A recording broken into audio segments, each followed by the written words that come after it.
And here we are live. Hello again, guys. Welcome, warriors, to our broadcast. Today we got an amazing guest for our broadcast. Actually, it was so much pleasure for me to invite him, and I got so honored that he replied to me yes to today to be our guest. Our guest, I back in 2007 or 6 maybe, I asked him about my art style, and I got some amazing advice from the deep depth kitchen of the studios behind Marvel and DC Comics. It really helped me to become a better artist, helped me to understand more about the industry and how everything is going. So let us welcome Joey Dot. Hello there, Joey. Hey guys, pleasure to be here. Well, we are so glad to have you here, and we're honored to have you here too. But first, we're going to ask you for a couple unscripted questions before we head to the scripted ones. Okay. Well, the first question is, what is your secret origins? My secret origins. Wow. Yeah. I feel like Spider-Man. Well, I actually started as a young kid. I was 16 when I got my first job at a bookstore. And they had this little bitty comic book section in the front, so it was just kind of like two shelves that were facing each other. And that's where I learned my craft, and I would sit there all day because there was nothing to do. It was a small town. And I would sit there and I would copy all my favorite artists, and that was during the heydays of Image. So it was Jim Lee, Rob Liefeld, and Todd McFarlane, all those guys that started Image, and I would just sit there and copy all their work and try to draw like they could. And I spent about 4 years developing my craft from there. So it's been a really hard journey being a self-taught artist. And it's a slow process when you're self-taught sometimes, and you only have a certain time in the day to devote to doing stuff like that, And so I spent that time honing my craft and just kind of developing myself as an artist. And back in, I think it was 1999, so I'm dating myself,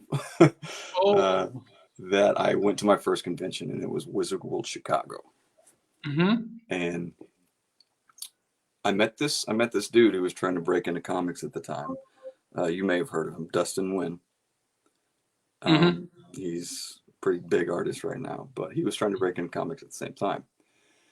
And I developed a really close friendship with him throughout the years of, like you meet people and they kind of guide you in the direction of where you really want to be as an artist, and I kind of compared myself to Dustin for a while, and then I noticed that I didn't want to be him, and I wanted to find my own voice. So I spent the next couple of years after that just kind of trying to find my voice and developing my style.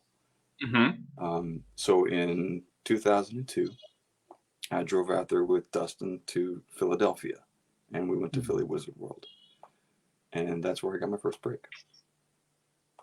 Well, we are going to head to the art styles that you have developed among the years, but learning about your origins as an artist, it's so cool and it's fun actually what you did to start your journey, which is going to ask you, what's your weapons of choice? The weapons you use while making art.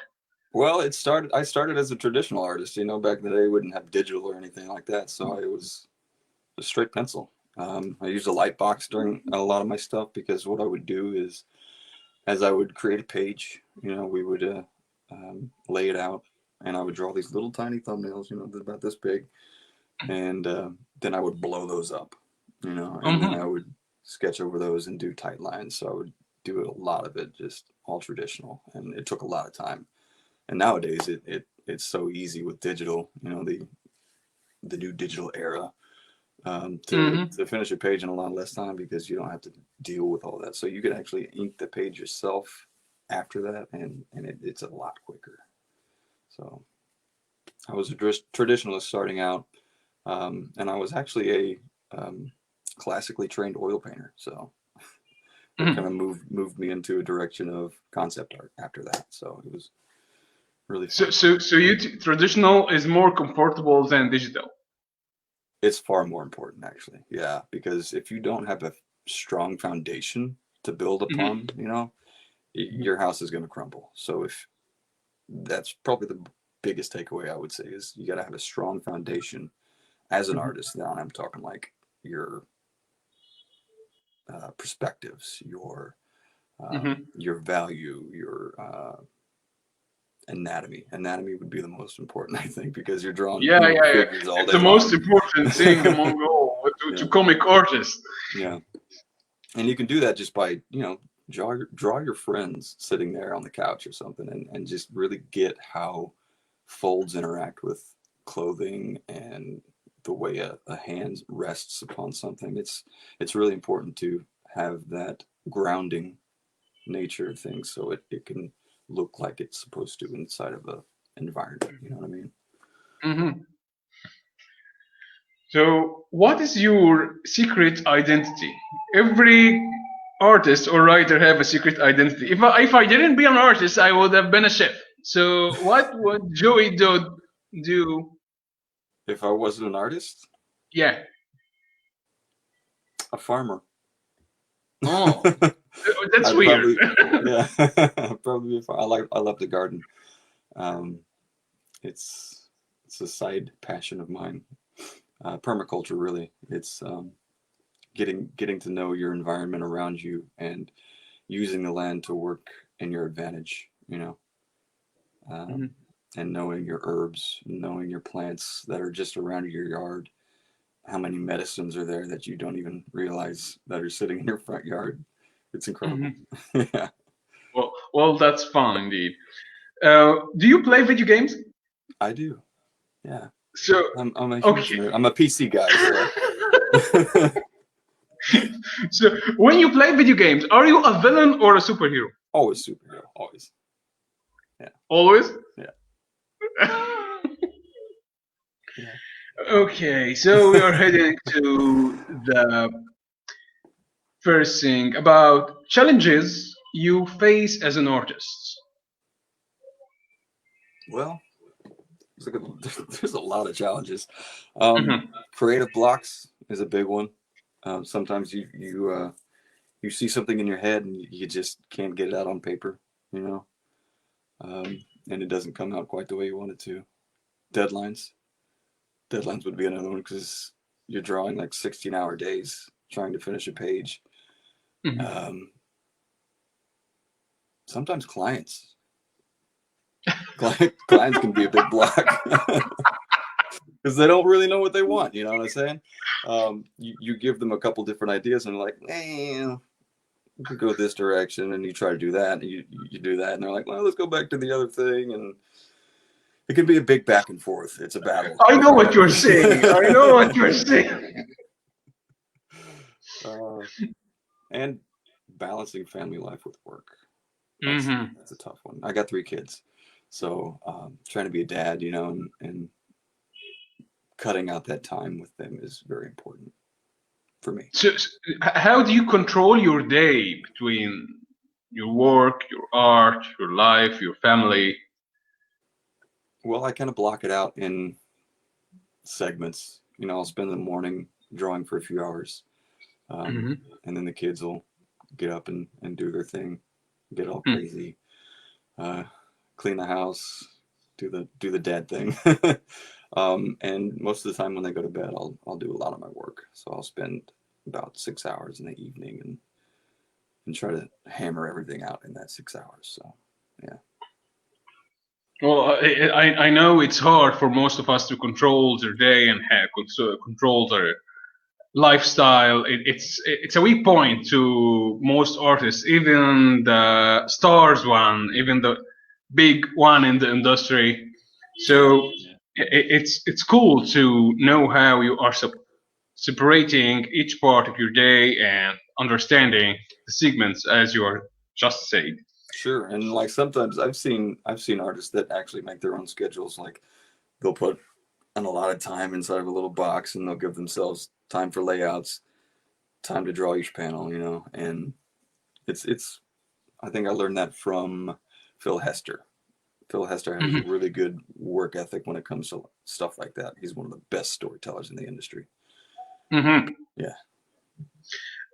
So many of the audience that are watching us already knows that you have been working for Marvel and for DC, Yeah. but they didn't know that how did you start your career? So how did you start your career? Well, I drove, let's see, back in 2000. Well, no, like I said, I started in 1999 going to Hmm. conventions. And what I did was I did the rounds of a lot of conventions around the United States. I drove out to Philly, I drove to Chicago, I drove to Ohio, I drove to Canada a couple times. I flew out to California. Um, I flew out to Seattle, and I think it took about 5 conventions for me to get the okay. So what I did was, you just want to show your face to the editors, and you want to build that relationship with them. So you go out and party with them late at night and just kind of talk to them like a real person would talk to somebody. Just kind of build that, Hmm. you know. And it was in 2002 when I drove out to Philadelphia with Dustin Wynn, and I got to know CB Cebulski really well, and we became good friends. And he's now Hmm. the editor in chief over at Marvel. And Yeah, I he had know just, this. yeah, he had just started at Marvel doing that whole manga line with Started the Marvel doing Age. what at Marvel? Well, you remember when they started the Marvel Age line Mm, with back, and they were retelling the old stories. mm, That's kind of when I broke in, and I started mhm, actually with Human Torch #8 and filling in for Scotty Young. That was my first book. mhm. Yeah. Well, so you do have to build trust and get involved so much into the community, so you Yes. can surround yourself with artists, with editors, with inkers, colorists. Yeah. So, Build those relationships is what I could tell you. Um, Friendships really make the world go round. And mhm, it's all about who you know and how you present yourself as an artist. Like if you're an egotistical asshole, excuse my language, but you're not going to make it very far. And they'll be like, nope, beat it. Well, this is already what you told us made us understand how Joey Dodd made the marketing for his work. This is the marketing. So, how did Joey Dodd become a professional? How to be a professional comic artist? Be it. That's the easiest thing I could say. And, and what I mean by be it is you want to submerge yourself in the art of it, the pop culture aspect of Mhm, it, the culture of the industry itself, mhm. and just do it, to the best of your ability to be you in that moment, and don't give a dang about what anybody else thinks of you. Mhm. Do you get that? Because like it's a personal journey for everybody, Mhm. and it's a hard journey. The industry is killer and it's cutthroat, and there's ups, there's downs, there's ins and outs of it that people don't realize until they get there. And Mm. it's you have this idea of it on the outside of how it can be, the fame, the money, all that, but it's really about, it comes down to your love of it, honestly. People do focus about the money, about being famous, but they forget about keeping, uh, having success and starting to fighting and the fighting spirit to reach your goals. People keep forgetting this. They do. They do. They think it's an easy in, but it's took me 5 years to get in from when I first started trying, so be it. Mhm. Well, you already told us your journey about going to Comic Cons 5 years, and how did you start your career. So, how do you apply to a comic publisher? When you got something like a strong portfolio, which we're going to ask you how to build a portfolio. So we're going first to ask you how you build a strong portfolio for comic penciler. Storytelling is probably the most important aspect of it. You really want to know how to lay out a page, how to build the composition for the eye to flow through the page. And you got to find those money shots, as they say, to draw the reader's eye, to flow from that top left to the right and get that nice, Mhm, mhm, you know. Um,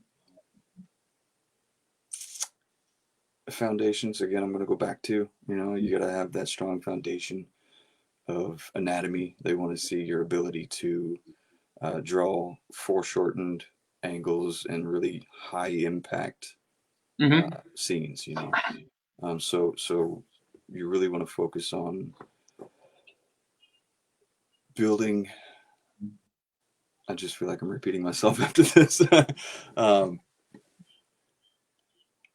I lost my train of thought. I'm so sorry. Is background's important Yeah, for? it's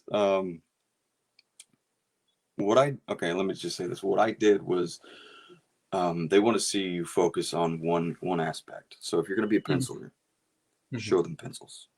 You know, mhm, if you want to be a sequential artist, show them sequential pages.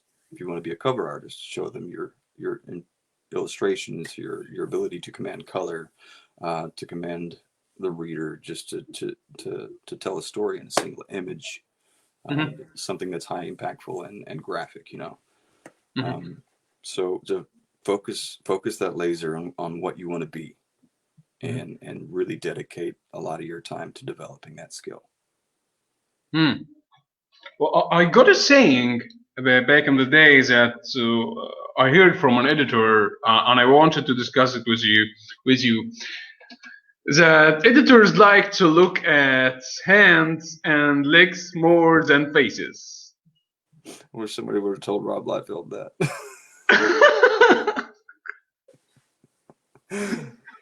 So why did they prefer looking at the limbs more than the face anatomy itself? Well, think about the. I mean, like it goes back to your strong foundational skills. It goes back if you can't draw a hand holding a cup in the right way or a gun in the right way, it's gonna look weird. So yeah, it just goes back to your foundations. I mean, those are just small little things that will show an editor, can you do this? Are you capable of taking on this job, working 16-hour days and putting out, something that a reader is going to be like, oh God, that did you see that hand he drew? you know, it's foundations again. Mhm. How do you apply to comic publishers? The submission process has changed a lot since I was in the industry. Mm, They're doing a lot of stuff by mail now, by electronic mail, things like that. But like I said, I went to the conventions and I traveled and I met people face to face. That was my submission process, anyways. And I would stand in line for hours just to get a portfolio review. Uh, it That's how I did it. Stood in mhm. lines for hours. Stood in line for hours. You are a man of patience. It's developed. Yeah. So, what are the steps you do while working? Well, okay. When you get the script, you read through the entire thing. So as you're reading, you want to envision each page as it comes through. So you build it in your head as you're reading, and you come back to it. Do those little thumbnails. What I do is when I'm reading through it, I'll on the side of the script page, I'll just draw a little thumbnail of it, and Mhm, so that'll give me an idea of how I want it to lay out. You design around the dialogue. You design the flow of the composition of the page right there next to it. And what I would do after that is I would take little snippets of these things and send them off to the editors. Mm-hmm. So after they give the okay of the layouts, I'll go ahead and I'll start the pencils. And then when I get those done, those get shown to the editors, and they'll say, okay, looks good. And then we, okay, well, back in the day, what we would do, we would wait a week until we had a stack of pages, that were ready to be inked, send those off through FedEx to New York, and then they would send those to their inkers, God knows where, wherever they're located. I've worked with people in Italy, in Germany, in America. This is all over the world. So, they would send those off, and then they get sent back and colored, and it's a process, but it's tough So because the we have work to do all was this so in original 20 back in days. the day. Yeah. It was different back in the day for sure, because now everything's digital, so it's a lot quicker. Well, that's fun. So this is going to lead us to: does the editors interfere with your artwork? Not all And the does time. it bother you while you are working? They don't normally interfere with the creative process as far as like you doing what you want to do. They allow you to have the creative freedom to do that. Only when it comes to like continuity of character, of story, then they'll kind of interject and say, this needs to be fixed. You need to make sure that something looks the way it does, because they have a strict guideline of how the character looks, what goes where, and continuity. But if you let your ego get in the way and it becomes a problem, you're not going to be working very long in the industry.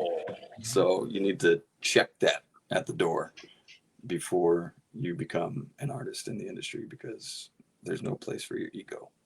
So you do what the client needs to be done to get the job done, and just do it. So you'll have a longer career that way. does this apply to when you are designing new characters from scratch for major companies or for indie industry? Of course, I mean it spans across everything. You're gonna have people that that kind of do want to get in your way, and that something will look a certain way and it'll be better for it. And so you will have those moments where you want to put your foot down and stand up for what you're doing, but you got to kind of gauge the situation. You know what I mean? I remember reading the whole comic you have drawn before. That issue had a gang maybe of 3 people, as I recall, with some gadgets and some weird mechanisms they are wearing as an armor. Yeah. So cybernetics maybe, or something like this. How did you design these characters from scratch? And how did the process go? Well, like anything, when you start a drawing, you just I just make shapes, and I like, oh, this will look cool. So I just block it out, and I kind of just feel it through, and I just let whatever comes out go out onto the page, and hopefully I did the best job that I could, but that also comes from your inspirations. If you have something that you are more inclined to draw towards, your mech style, for instance, Dustin had a really strong Evangelion design to his mechanics, and some are more blocky, like Kirby would draw, like really bulky and squared off edges. And it really just depends on your background of what you love. So it can be different for everybody. And that's what I love about it, because everybody grows up differently and has a unique take on certain things. More organic, or more, more mechanic. So it's related to your art style. Yeah, pretty much. Yeah. Well, we are going to ask you a very tough question, and since you're a totally free artist and with full freedom and got nothing to be scared of, we're going to ask you indie or major publisher, and why? Well, more and more creators actually tend to be taking the indie road nowadays. Mainstream has become more of a political arena than and agenda driven. You know what I mean? And I truly enjoy the stories more from indie creators than I have the mainstream publishing in a long while. Take Specimen, for example. I don't know if you've read Specimen. It's a book I worked on with Matthew Masati, and it was a self-published, and we did everything ourselves. So we didn't have anybody to say, you can't do that. It's like a deep dive into the spiritual quantum mechanics of our reality. And he took inspiration from Plato, from Dante's Inferno, from the Bible, ancient history, and like that battle between dark and light within ourselves. And you won't find a lot of that in mainstream. So we get more into like the personal aspects of each other and our relationships with others, and when you can tell a story like that, I think that's far more important than what the agenda-driven political arena of mainstream is. So, what's your thoughts about Kickstarter and Indiegogo? I've never done it. I think it's a really good avenue for first-time creators to do that. Well, I mean, even established creators, they get to do their own thing and finally have their own voice outside of the mainstream. Because we're only allowed certain topics in the mainstream, and they won't let you explore that.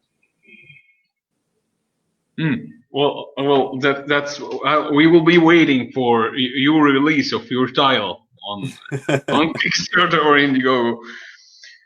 But we got a question here: is when you do your pencils and the inker beside you that works on the pencil after you, what happens if the inker ruins your artwork?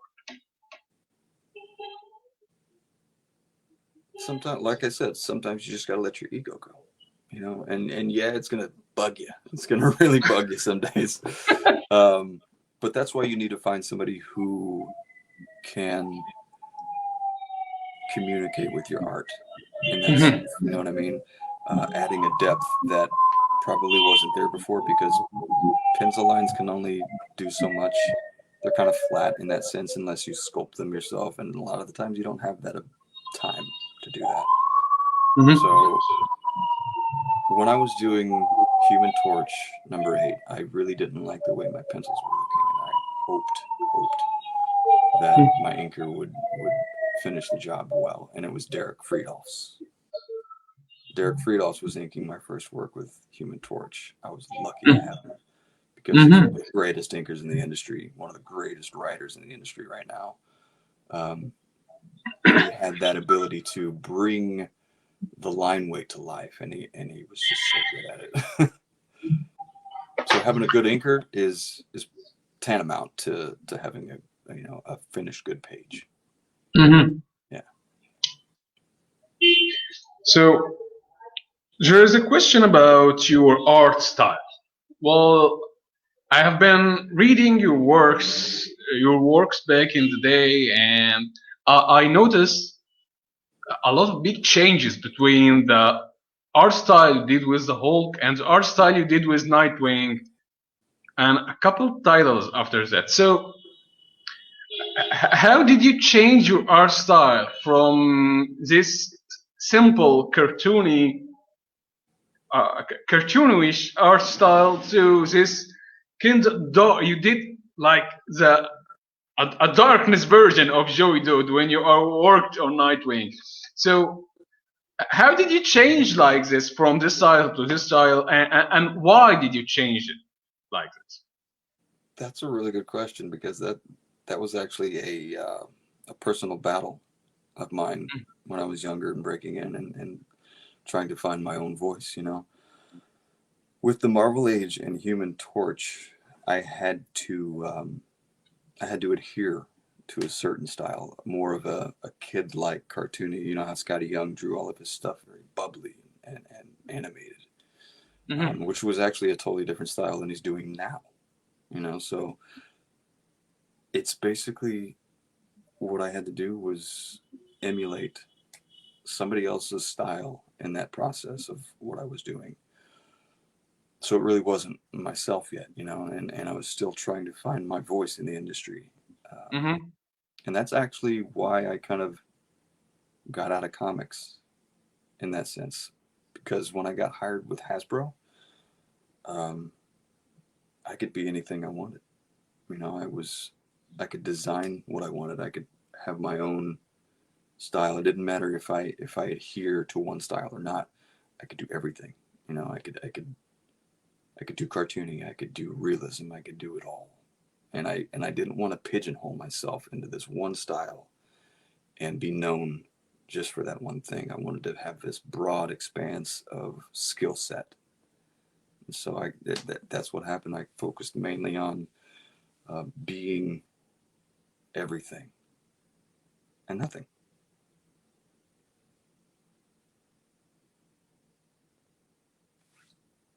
You still there? You froze up.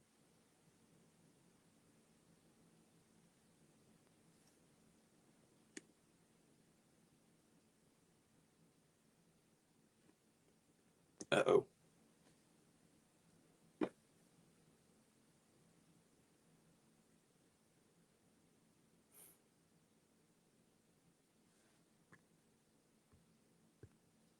Hello? Sorry, I get disconnected.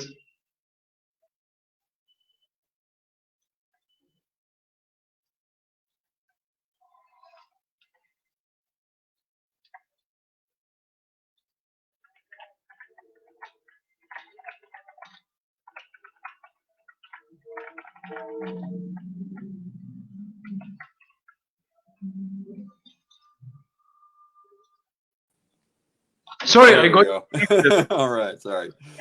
It's my bad. So returning to the question about your art style, when you had to emulate your art style. Yeah, I had to. Oh gosh, I just lost it. Okay, so like I said, for instance, the Marvel Age stuff that I had to do and the Human Torch stuff, I had to emulate a certain style, and I had to be more cartoony in that sense to follow Scotty Young and his style. And then when I moved into the Marvel Age stuff, I had to be more kid-like and still kind of have that animated thing. And then I said when I got hired by Hasbro in 2008, I could be more than that. I could be more than just one style, and I didn't pigeonhole myself into that small little section of, oh, this is your style. This is Joe Dot. And that's what I love about being a designer is I can do it all. You know, you can do this fun little cartoony style that looks like Cheeks, you know, that looks like Sean Galloway, that looks like Scotty Young, and then you could branch into more technical stuff of when you're doing vehicles and things like that, and then you can branch into doing more realistic stuff like Avengers and things like that. It doesn't put you in this box. It doesn't say this is who you are, you know, because what we are is so much broader and expansive, and that's what I love about being a designer, because you can be anything. Well, that's amazing indeed, and I did love what you did with the Nightwing. Actually, it's one of my favorite. And yeah, that's when I got to explore the more darker side of the art. I like the scenes when you had to evolve blood in the scenes, and Nightwing using his pets to. Well, in the page, I did like the page flow and how the events are rolling. Yeah, I like that shot when Jason Todd was slitting that guy's throat. So, did you try to give Nightwing kind of like your taste of your own imagination about Batman. Yeah, because what I was given from Bruce Jones, it was really exploring the darker side of Nightwing, and Hmm. during that run, it was Jason Todd, so there was this really darkness about Nightwing at that point, and Hmm. you kind of want to convey that in the page, you know. So you just kind of feel that out and draw accordingly to what you're feeling at that moment. So that's why the style changed from Marvel to DC, because it was completely different story and feeling about it. You know what I mean? Hmm. Yeah. I know what I know what you mean. Now we are going to ask you the last question here on our list. Is there any tips and tricks you would like to tell to our audience? Well, this is actually something I'd leave to your listeners, honestly, because everyone has their own way of working. You know, you got to find what's best for you. Um, let your passions guide you. You know, like follow your heart when you're doing stuff, because that's most important. Um, having a good, I'm going to say this again, having a good, strong foundations, it's going to help you. And it's going to help you Mhm. build that stable house in which you can put everything that you learn after that. And that's going to help you develop your style later on. So that all that style is going to come later after you have that, you built that house, and make sure it's Mhm. good, strong. I remember this advice. It really helped me back in the day. Good. I'm glad. And sometimes it's going to take years, man. It's going to take years for artists to find their own unique voice, and you just got to keep on keeping on, man. Yeah, keep it on and keep fighting. That's right. So, would you like to add anything more to our interview?